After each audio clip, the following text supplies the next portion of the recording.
사도의 수고와 눈물의 결실로 세운 갈라디아 교회가 큰 공경에 처했습니다.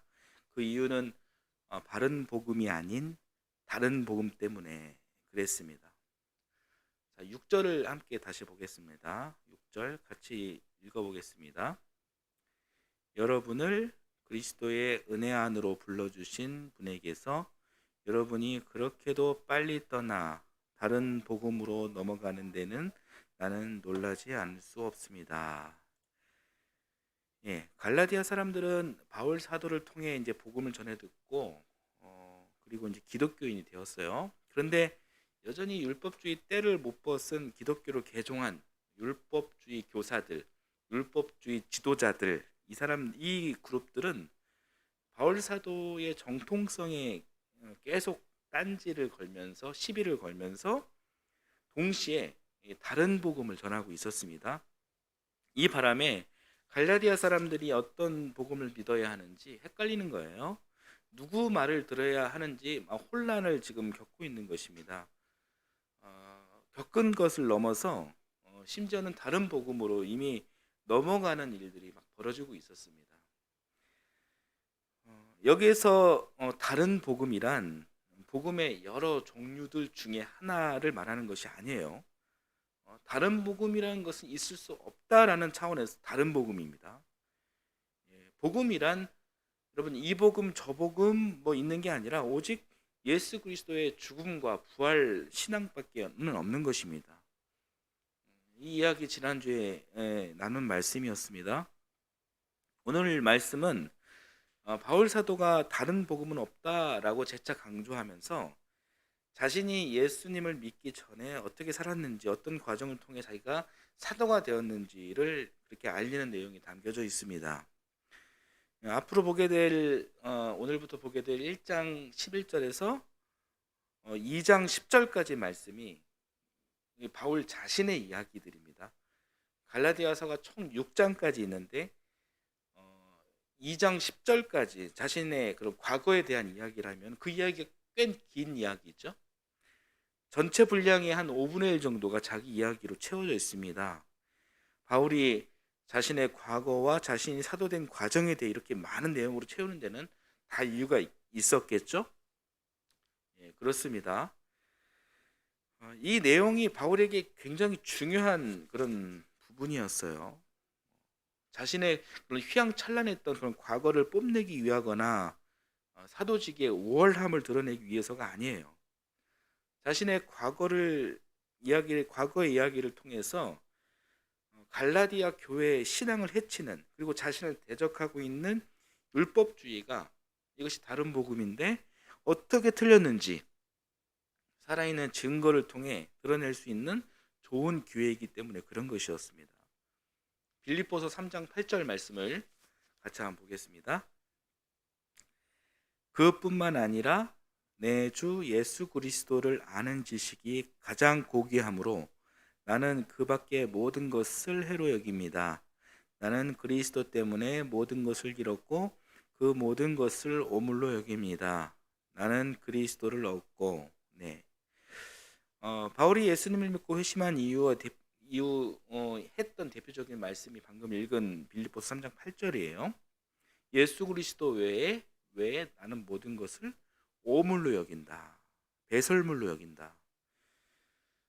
예수님을 아는 지식이야말로 내 인생의 가장 고상한 것이고 내가 예수 그리스도를 위해 모든 것을 잃어버려도 상관없고 예수 그리스도와 대적하는 좋아 보이는 모든 것은 배설물과 같다라는 그런 고백이에요. 아주 귀한 고백입니다. 이 바울의 외적 조건은 아주 화려합니다. 유대인 혈통이고 당대 최고의 그 유대교 대학이라 할 수 있는 가말리엘의 문화에서 수학한 사람이 바울입니다. 태어날 때부터 바울은 로마 시민권자였습니다. 세상의 모든 권세를 다 쥐고 있던 사람이었죠. 세상적으로 뭐 어느 것 하나 부족함이 없는 그런 사람이었습니다. 그 권세로 올라가려면 얼마든지 올라갈 수 있었고 그 배경으로 또 돈을 벌자면 얼마든지 벌 수 있었던 사람이에요. 회심하기 전 바울은 자신의 외적 조건을 통해 자신의 입지를 튼튼히 하는 그런 입신양명의 그런 기회로 사용해 왔지만, 회심 이후 그런 것들이 자기 인생의 본질을 따졌을 때 전혀 가치가 없는 것임을 깨달았습니다. 그래서 그 조건을 이제부터는 자신을 위해 쓰지 않겠다라고 고백하고, 혹시 그 조건을 쓴다고 할 때는 오직 그리스도의 복음을 전할 때만 쓰겠다라고 다짐합니다. 실제 그리했습니다. 사도행전을 보면 화려했던 자신의 외적 조건을 드러낸 장면이 거의 없습니다. 뭐 복음을 전하기 위해서 로마로 가는 여정에 감옥에 갇히는데, 그때 한순간, 결정적인 그 순간에 그것을 사용할 때가 있었어요. 근데 아주 일부였습니다. 일부였지만 그것조차도 오직 복음을 위한 것이었습니다. 그 외에는 화려했던, 찬란했던 자신의 모든 조건을 다 배설물로 여겼습니다. 나는 이런 사람이니까 까불지 말아라, 막 이렇게 사용한 것이 아니라, 나는 비록 이전에 이랬던 사람이다. 그러나 지금은 그렇지 않다. 나는 예수 그리스도를 믿음으로 사도가 되면서 이렇게 변하게 되었다. 이렇게 사용했다라는 것입니다. 오늘 본문도 이 맥락과 같습니다. 본문에서 자신이 그랬었다 이렇게 이야기하는 것이죠. 갈라디아 교회 성도들을 혼란스럽게 하는 다른 복음을 상대하고, 다른 복음과 그리고 본인이 이야기하는 이 복음을 구별짓기 위해 자신의 옛날 이력을 이렇게 드러내는 것이 바울은 효과적이다 이렇게 판단한 것입니다. 자, 11절을 한번 보겠습니다. 자, 11절, 오늘 본문 11절 같이 한번 읽어보겠습니다. 형제 자매 여러분, 내가 여러분에게 밝혀드립니다. 내가 전한 복음은 사람에게서 비롯된 것이 아닙니다. 이 구절에 대한 헬라어 성경은요, 원어 성경은 접속사를 붙였어요. 한글 성경은 그렇게 번역을 전혀 안 했지만 헬라어 원어에는 앞에 왜냐하면이라는 그런 접속사가 붙어 있습니다. 그러니까 왜냐하면 형제자매 여러분, 이렇게 11절이 시작된다라는 것이죠. 왜냐하면이 붙었다라는 이야기는 11절은 앞 문장과 이렇게 연결되어 있다라는 것이겠죠. 11절 앞문장 설명의 이유나 근거를 밝히고 있다는 것입니다. 11절은요. 앞에 무슨 내용이 있었을까요? 10절을 한번 볼까요? 한번 보겠습니다. 내가 지금 사람들의 마음을 기쁘게 하려 하고 있습니까? 아니면 하나님의 마음을 기쁘게 해드리려고 하고 있습니까? 아니면 사람의 환심을 사려고 하고 있습니까? 내가 아직도 사람의 환심을 사려고 하고 있다면 나는 그리스도의 종이 아닙니다. 그리고 이제 11절로 이어지는 것이죠. 11절, 왜냐하면 형제자매 여러분, 내가 여러분에게 밝혀드립니다. 내가 전한 복음은 사람에게서 비롯된 것이 아니기 때문입니다. 이렇게 연결되는 것입니다. 11절에서 이 바울은 갈라디아 교인들이 저렇게 쉽게 다른 복음에 넘어간 상태지만, 그래서 참 황당하고 당황스럽고, 그리고 이 사람들이 굉장히 얄밉지만 그래도 11절에 보면 그럼에도 이들에 대한 호칭을 형제자매 여러분 이렇게 하고 있죠. 이 대목은 그럼에도 이 바울 사도는 이들이 속히 바른 복음으로 돌아올 것을 간절히 바라는 바울의 마음이 담겨져 있다, 이렇게 좀 생각이 되어집니다. 그리고 이어서 말을 하는 것이죠. 11절 좀 보여주시겠어요? 아까 전에 방금 말씀. 그리고 이제 이어서 말하는 것이죠. 11절에서 내가 여러분에게 밝혀드립니다. 내가 전한 복음은 사람에게서 비롯된 것이 아닙니다. 예. 형제 자매 여러분, 이렇게 이야기하고, 그리고 다시 비장함으로 다시 이제 옷깃을 바로 잡는 것입니다. 바울 사도가 갈라디아 교회를 세우면서 가르친 복음은 사람들에게 좋아 보이려 하거나, 그리고 아부하려거나, 기분 좋게 하려거나, 또 마음 편하게 하려거나, 마치 기복신앙처럼 성공신화의 복을 이렇게 받으라고, 그런 복을 받으라고 전한 복음이 아니었습니다. 바울이 가르쳤던 복음은 결국 예수 그리스도의 삶과 십자가 죽음이었고, 궁극적으로는 부활신앙이었습니다. 에베소서 3장 7절 말씀을 또 보겠습니다. 같이 읽겠습니다. 나는 이 복음을 섬기는 일꾼이 되었습니다. 내가 이렇게 된 것은 하나님께서 그분의 능력이 작용하는 대로 나에게 주신 그분의 은혜의 선물을 따른 것입니다. 네, 하나님께서는 바울을 사용하셨죠. 어떻게 사용하셨냐면, 바울이 굉장히 지식과 지혜에 있어 아주 능통한 사람이었잖아요. 그 지식과 지혜를 사용하셔서 바울 스스로 복음의 본질을 깨달을 수 있도록 그렇게 인도를 해 주신 것입니다. 그리고 하나님은 바울 자신이 깨달은 그 믿음을 혼자 간직하거나 혼자 마음에 새기는 것이 아닌 이방 사람들에게 전하지 않으면 견딜 수 없는 그런 마음을 바울에게 주신 것입니다.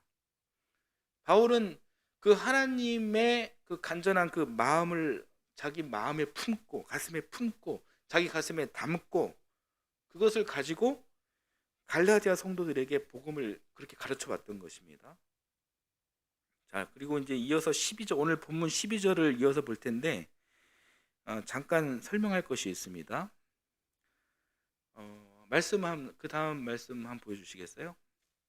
네. 여기 12절도요, 접속사 왜냐하면 이것이 붙어 있습니다. 그래서 12절은 10절 명제의 이유이기도 하면서 동시에 11절 말씀을 보완합니다. 11절 말미에 보면 사람에게서 비롯된 것이 아닙니다. 그리고 이어집니다. 12절, 이 복음은 사람에게서 받은 것도 아니고 또 사람에게서 배운 것도 아닙니다. 이렇게 이야기하고 있습니다. 일단 여기까지만 볼게요. 자, 여기에서 12절에서 받은 것, 배운 것, 여러분 이 표현에 한번 주목해 주세요. 받은 것, 배운 것. 자, 받은 것은 어떤 상황을 묘사하는 것이냐면, 유대인들의 전통이 있어요. 율법을 천금같이 여겨야 한다. 율법을 완전히 달달달 외워야 한다. 이것이 유대의 전통이에요. 그런데 이 전통은 누가 직접적으로 가르쳐 주지 않아도 구전으로 꾸준하게 이어져 왔었습니다. 구전동요처럼 말이에요. 우리 구전동요 이런 게 있죠. 두꺼봐 두꺼봐 헌집 줄게 새집 다오, 이런 구전동요 있잖아요.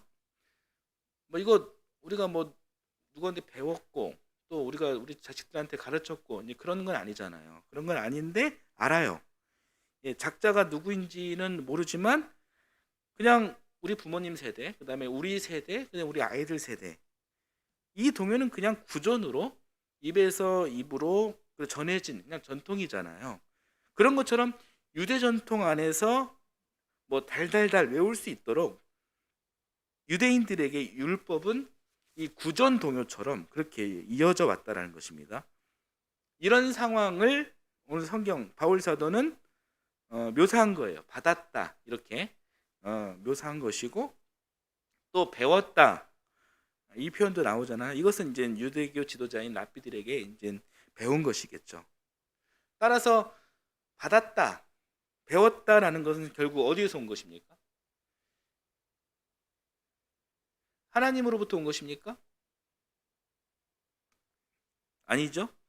이것은 사람이 만들어내고 또 사람의 가르침을 배우고 습득하고 익혔다라는 것이에요. 그래서 바울은 이렇게 주장하는 것입니다. 12절을 다시 한번 읽겠습니다. 12절 같이 한번 읽어볼게요. 읽겠습니다. 그 복음은 내가 사람에게서 받은 것도 아니요 배운 것도 아니요 그리고 예수 그리스도의 나타나심으로 받은 것입니다. 네, 아시겠죠? 자, 사람에게서 받거나 배운 것이 아니다. 이 표현이 굉장히 중요합니다. 왜 중요하냐면 바울은 유대인의 온전한 혈통에서 태어난 바리새인이었어요. 바리새인은 율법 및 유대인 전통을 철저하게 지켜왔던 족속입니다. 바울은 흠이 없을 만큼 철저하게 율법과 전통을 지켜낸 사람입니다. 바울은 그것에 멈추지 않고 전 세계를 유대화하기 위해 최선을 다한 유대교의 열심 당원이었어요. 그런 일꾼이었습니다. 그런 바울은 율법도 정확히 알고 구약 성경의 지식도 아주 능통했습니다. 그런데 이런 바울이 결국 사람의 가르침을 통해 습득된, 즉 율법을 아는 것과 구약 성경에 능통한, 그렇게 해박했던 모든 지식들이 알고 보니 복음의 본질과는 전혀 연결되지 않았다는 것입니다. 1계명은 무엇이고 2계명은 무엇이고 3계명은 무엇이고 4계명은 무엇인지 이런 율법 내용은 알겠는데 그 내용이 가지고 있는 하나님의 뜻을 몰랐던 것입니다.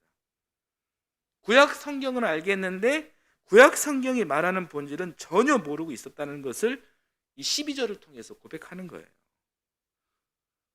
그러니 그는 그렇게 유식해 보이는 것들이 복음의 본질과 전혀 부합하지 않는, 전혀 상관이 없음을 그렇게 알고 확신하게 되니까 이 율법을 배워봤자, 가르쳐봤자 아무런 의미가 없다. 율법을 제대로 알고 보니까 여기에는 생명이 없었다. 오히려 생명을 죽이고 있었다. 이렇게 12절에서 이야기하는 것입니다. 그리고 무엇이 바른 복음이었습니까? 바울이 이제 그 뒤에 연결한 이야기입니다. 12절을 한번 보여주시겠어요? 바울은 이렇게 깨닫는 것입니다. 오직 예수 그리스도의 나타나심으로 받은 복음, 이 복음이야말로 복음의 본질이었고 이 복음이 사람의 생명을 살리는 위대한 기쁜 소식이었다라는 것입니다. 그리고 바울인 나는 여러분들에게 바로 이 복음을 알려주었다, 그랬었다, 이런 이야기를 12절에서 하고 있는 것입니다. 12절이 굉장히 중요한 말씀이에요. 12절 여러분 펜이 있으시면 거기다 별표 하나 쳐주셔도 좋을 것 같습니다. 바울 사도는 바울 되기 전 사울이었잖아요. 사울이었을 때 사울은 이 바울이 기독교인이 되기 전 이름이에요. 이 바울은 유대교 열심 당원으로서 그리스도를 괴멸하러 가는 도상에서, 이곳이 이제 다마스쿠스였습니다. 다마스쿠스 도상에서 부활하신 예수님을 만났습니다. 그러면서 이때 완전히 회심했어요. 회심하면서 깨달은 것은 해박한 구약 성경 지식, 철저하게 지켜왔던 율법들, 나 바울은 지금까지 그것들을 철저히 지키고 철저히 공부를 해왔는데 나는 복음의 본질과 전혀 다른 길을 가고 있었다. 예수 그리스도를 만나고 나서 비로소 구약 율법이 가지고 있는 참뜻, 본질이 무엇인지 깨달았다. 한마디로 예수 그리스도가 정답이었음을 자신의 과거를 끄집어내면서 이 바른 복음에 대해서 설명하고 있는 것입니다. 그게 오늘 읽은 본문 이야기였어요. 여러분, 구약 성경이 말하는 구원이 무엇일까요? 오늘날에도 여기저기에서 구원을 받아야 한다, 이런 얘기 많이 들어보셨죠? 구원을 받아야 한다, 이렇게 이야기합니다. 그러면 현대식 구원은 무엇일까요? 구약 시대의 구원과 현대식 구원이 다른 것일까요? 아니죠. 구원은 오직 하나입니다. 이 구원의 능력은 수천 년, 수만 년 전과 오늘을 관통합니다. 그리고 과거뿐만 아니라 앞으로 펼쳐질 영원 무궁한 그런 시간까지 다 관통합니다. 구원은 단회적인 사건으로 이미 이루어졌습니다. 지금으로부터 2000년 전에 단회적 사건으로 구원의 문제는 이미 정리됐습니다. 앞으로 무슨 새로운 구원의 개념이 생기는 것이 아니에요. 여러분, 구원을 성취한 그 단회적인 사건이 무엇입니까? 예수 그리스도의 십자가 사건입니다. 우리의 죄를 위하여 십자가에 죽어 주신 예수 그리스도의 은혜와 사랑을 믿을 때 비로소 온전한 구원이 있는 거예요. 이 사실을 진실로 믿으면 구원을 받는 것입니다. 여러분, 예수 그리스도의 십자가 죽음과 영생하는 부활 생명의 역사를 믿으십니까? 믿으십니까? 신혜정 집사님 믿으세요? 네. 그러면 여러분 믿으시면 여러분 구원 받은 것입니다. 여러분, 제가 희망의 그 메시지 하나 드릴게요. 여러분, 구원은 이제 따놓은 당상이에요. 뭐 구원을 받아야 한다, 구원을 받기 위해서 이렇게 저렇게 해야 한다, 이게 아니라는 거예요. 구원은 이미 이 예수 그리스도의 이 십자가 죽음, 이 단회적인 이 사건으로 인해서 이것을 믿음으로 이미 구원은 따놓은 당상이라는 것입니다. 이제 여러분의 역할은 구원받은 자로서 마땅히 어떤 삶을 살아야 할지 생각하고 구원받은 자의 삶을 살아내기 위해 최선을 다해 생각하면서 노력하는 것입니다. 그런데 예수 그리스도를 믿는 믿음 플러스 어떤 행위가 있어야 구원을 얻는다, 이렇게 이야기합니다. 이런 얘기 들어보셨죠? 이 이야기는 수천 년 동안 오늘날까지 계속 있어 온 이야기예요. 예수님 믿음 플러스 선한 행동을 해야 한다. 예수님 믿음 플러스 율법을 지켜야 한다. 예수님 믿음 플러스 교리 공부해야 된다. 성경 공부해야 된다. 예수님 믿음 플러스 선한 행동을 해야 한다. 이런 것이 바울 사도가 이야기하는 다른 복음이라는 거예요. 이 다른 복음으로 자꾸 이 바른 복음의 길로 귀한 사람들을 헷갈리게 하고 이 다른 복음이라는 이 악의 구렁텅이로 빠뜨리게 하는 이 일에 이 바울 사도는 지금 역정을 내고 있는 것입니다. 그러면서 참으로 이 소중한 창조주 하나님의 예수 그리스도의 자녀들이 속히 이 바른 복음의 길로 돌아오길 이 바울 사도는 지금 간절히 지금 바라고 있는 것입니다.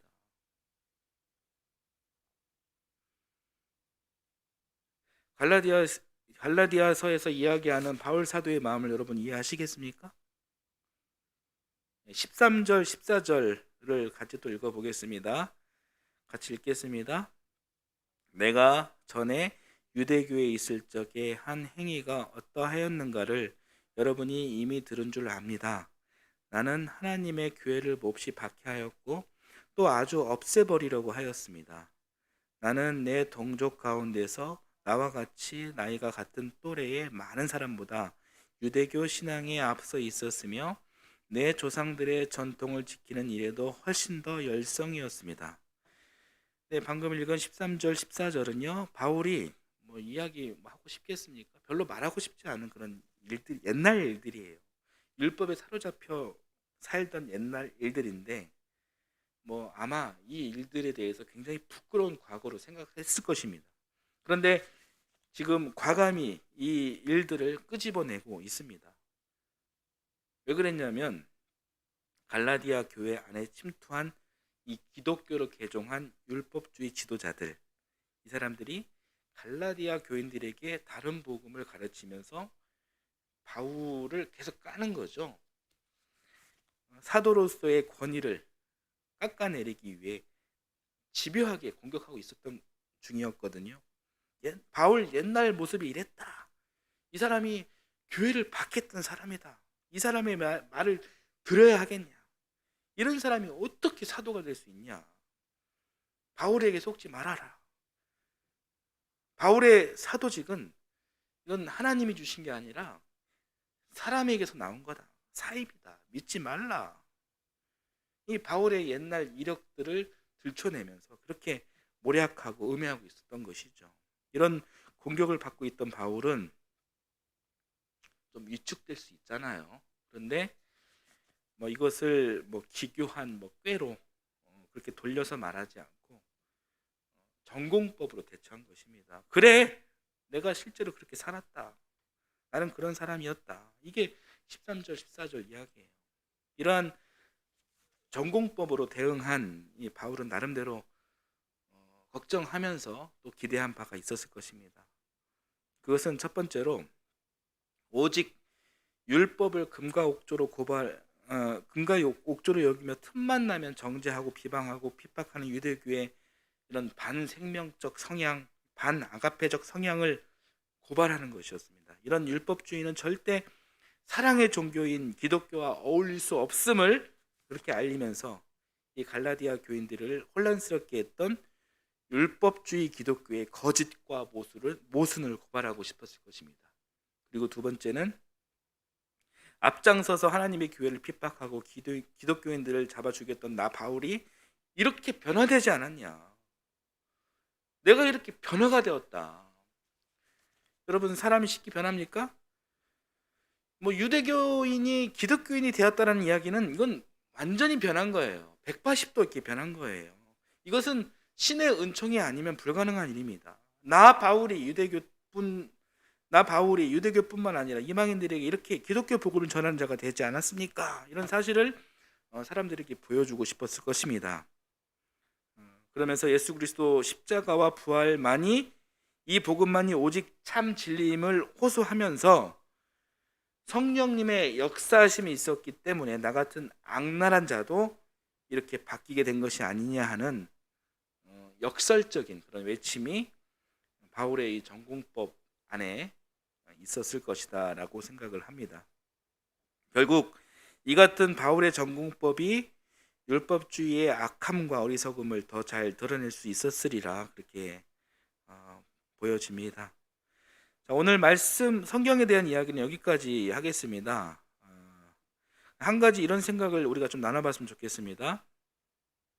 말씀을 마무리하면서 이런 생각을 한번 해봤으면 좋겠는데요. 오늘날 여러분, 교회가 이렇게 별로 인기가 없어요. 교회는 알게 모르게 사람들로부터 이렇게 멀어지고 있습니다. 소음시설 혹은 혐오시설로 여기는 사람들도 꽤 많습니다. 사진 하나 보여주시겠습니까?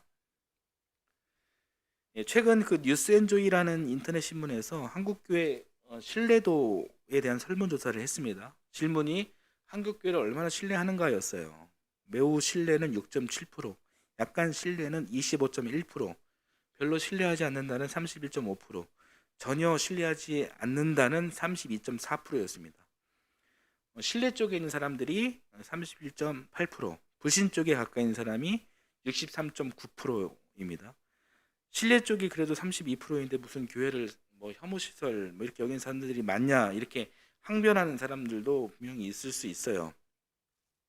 그런데 이 조사에 참여한 대상자 안에는 기독교인들도 포함되어 있습니다.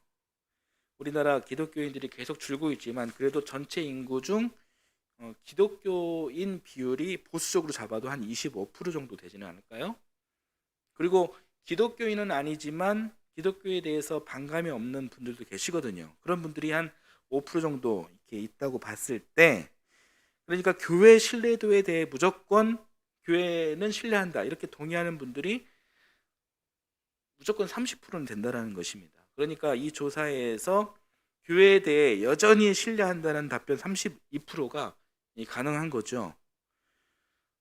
교회가 아무리 그 잘못을 많이 해도 기독교인인 우리끼리는 그래도 예수 그리스도가 이제 희망이고, 예수 그리스도가 잘못한 것이 아니라 교회가 잘못한 것이기 때문에 이 교회의 갱신을 촉구하면서 우리가 희망을 말할 수 있고 또 교회의 대안을 이야기할 수 있죠. 그렇지만 그래서 이 30%는 뭐 있을 수 있는 일이지만, 그렇지만 우리가 조금 심각하게 봐야 할 이야기는 이것입니다. 비기독교인들이 생각하는 한국 교회입니다. 다음 사진 보여주시겠어요? 자, 이 질문의 내용은 코로나19 대처 능력과 관련한 코로나19 대처 능력과 관련한 어, 그 우리나라 이제 각 기관 신뢰도입니다. 비기독교인들이 보는 교회 신뢰도를 우리가 집중해서 봤으면 좋겠는데, 이 보라색 선이 비기독교인 그래프입니다. 잘 보실런가 모르겠는데요. 이 보라색 선이 비기독교인 그래프인데, 비기독교인이 보는 교회 신뢰도는 3.6%예요. 10점 만점에 3.6점이 아니라 100점 만점에 3.6점입니다. 교회에 대한 신뢰도는 단연 돋보이는 꼴찌입니다. 교회 위에 뭐가 있냐면 국회가 있어요.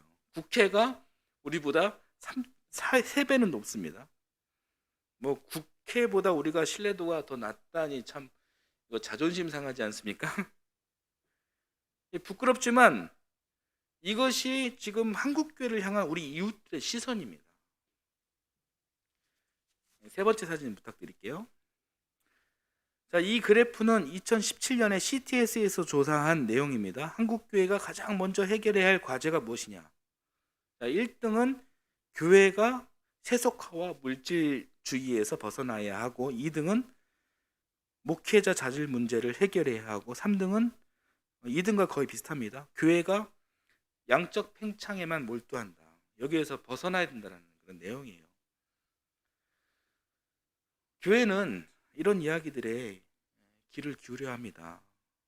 교회의 물질주의, 성공신화를 찬양하는 목회자 자질, 그리고 도덕적으로 해이해진 목회자들의 자질, 이 문제, 그리고 교회의 양적 팽창 지향하는 문제, 이게 한국교회 현실이라는 거예요. 여기에 복음이 있을 수가 없어요.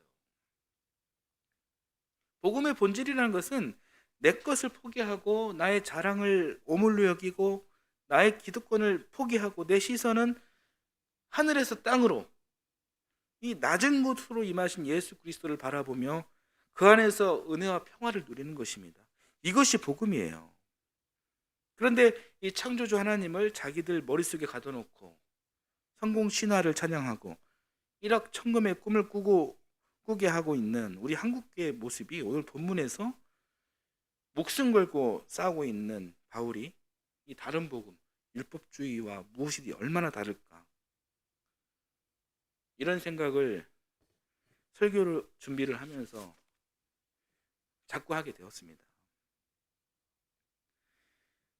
오늘날 교회가 설교는 많이 듣게 해도 이 성경은 잘 가르치지도 배우지도 못한 이런 비복음적인 이 부끄러운 현상이 일어나는 것이 아닌가, 그렇게 조심스럽게 진단도 하게 됩니다. 예수 천당, 불신 지옥, 이렇게 정죄하고 비난하고 비방하는 일이 익숙하게 하고 세상과 소통할 수 있는 다양한 스펙트럼을 보지 못하게 하는 것은 만민에게 사랑과 은혜를 베풀어 주시는, 만민에게 구원함을 주시는 만민의 주님 예수 그리스도를 왜곡하는 것입니다. 복음과 상관없는 것이에요. 세상과 소통할 수 있는 다양한 스펙트럼을 인정하는 것이 바로 하나님의 아가페, 하나님 사랑의 출발점이에요. 최소한 상대방을 이해하고 존중할 줄 알아야 교회가 이 출발점에 서야, 그래야 믿음이 연약하고 아직 믿지 않은 사람들 입장에서 이 종교가 납득이 되는 거 아니겠습니까? 기독교가 사랑 이야기하는데 그 사랑의 의미를 납득할 수 있는 것이잖아요. 그렇게 해야 소통이 가능한 것이고, 그래야 신뢰를 한층 한층 이렇게 쌓을 수 있는 것이고, 더 나아가 이 전도를 할 수 있는 것이죠. 하나님의 말씀을 우리가 바르고 분명하게 알아야 하는 것입니다. 사람들의 마음을 좋게 하려고, 아부하려고, 인본주의의 그런 기득권을 유지하려고 기독교가 있는 것이 아닙니다. 교회는 예수 그리스도의 십자가와 부활이라는 이 본질에 정확히 뿌리를 내려야 최소한 세상 사람들에게 욕먹지 않고 그리고 우리 신앙을 망가뜨리려는 다른 복음에 현혹되지 않습니다. 사랑하는 여러분, 오늘 바울 메시지를 여러분 잘 기억해 주시길 바랍니다. 그리고 앞으로 계속되는 갈라디아서를 살펴보면서 더 철저하게 하나님의 말씀으로 뿌리내린 성도로 살아갈 것을 깨닫고 다짐하는 시간이 되었으면 합니다. 찬송하겠습니다.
하나님, 이 세상 안에 살면서 많은 시험과 유혹에 부딪힙니다. 좋아 보이고 편리해 보이는 것이 마치 진리이고 복음인 줄 알고 그것을 쫓아 살아가는 우매함이 저희들에게 없게 하여 주옵소서. 주께서 늘 동행하시어 순간순간 예수 그리스도의 십자가와 부활, 바른 복음, 이 참된 복음을 선택하고 판단할 수 있는 그런 지혜가 우리에게 가득할 수 있도록 인도하여 주옵소서. 이 시간 주님의 은혜에 감사드리며 귀한 예물을 드립니다. 이 예물이 쓰이는 곳곳마다 하나님 나라가 임하게 하시고 바친 손길 위에 하늘의 복으로 충만하게 채워 주시옵소서. 감사드리며 예수님의 이름으로 기도드립니다. 아멘.